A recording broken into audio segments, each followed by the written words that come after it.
Spring ഒനിയനാണ് ഇത്. അപ്പോൾ ഇത് വെച്ചിട്ടൊരു ഭാജി ഉണ്ടാക്കാനായിട്ട് പോവുകയാണ്. അപ്പോൾ ഞാൻ അതിന് വേണ്ടിയിട്ടല്ല, ഒരു വെജിറ്റബിൾ ചോപ്പർ മേടിച്ചിട്ടുണ്ട് കേട്ടോ. അപ്പോൾ അതിലിട്ട് ഇത് ശരിയായിട്ട് കിട്ടുമോ എന്ന് അറിയാനായിട്ട് നോക്കുവാണ്. ഇതാണ് വെജിറ്റബിൾ ചോപ്പർ. അപ്പം നമുക്ക് ഈ ഉള്ളി കട്ട് ചെയ്തിട്ട് നമുക്ക് ഇതിലേക്ക് ഇട്ട് കൊടുക്കാം കേട്ടോ.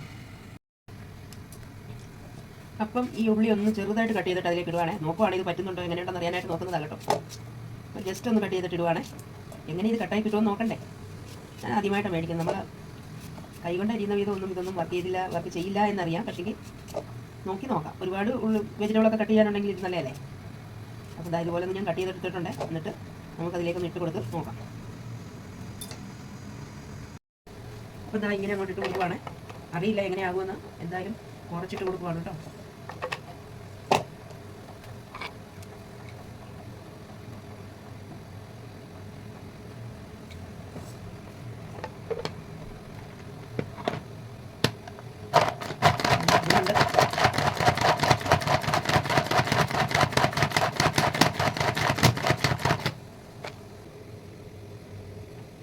അടിപൊളിയാണ് ഇത്.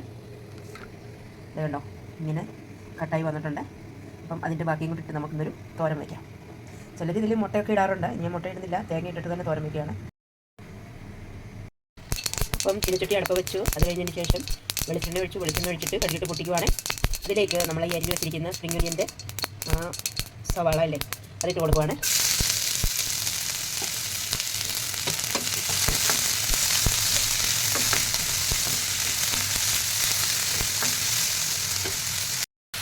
ഇതിനൊപ്പം തന്നെ ആ ഇലയും കൂടി ഇട്ട് കൊടുക്കുന്നുണ്ട്. എന്നിട്ട് നമുക്ക് നന്നായിട്ട് ഇളക്കാം. ഇളക്കിയതിന് ശേഷം കുറച്ച് മഞ്ഞളും കുറച്ച് ഉപ്പും കൂടി ഇട്ട് കൊടുക്കാം. കുറച്ച് മഞ്ഞളിട്ട് കൊടുക്കുന്നുണ്ട്. അത് കഴിഞ്ഞ് ഒന്ന് വാടിയതിന് ശേഷം നമുക്കതിലേക്ക് തേങ്ങ ഇട്ട് കൊടുക്കാം കേട്ടോ.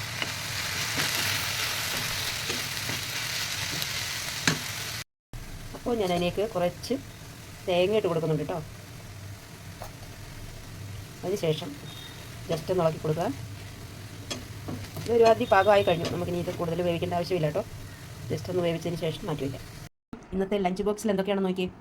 ചക്കക്കുരു മെഴുക്ക് പുരട്ടി, നമ്മുടെ സ്പ്രിംഗ് ഒനിയൻ തോരൻ, പിന്നെ അയലക്കറി.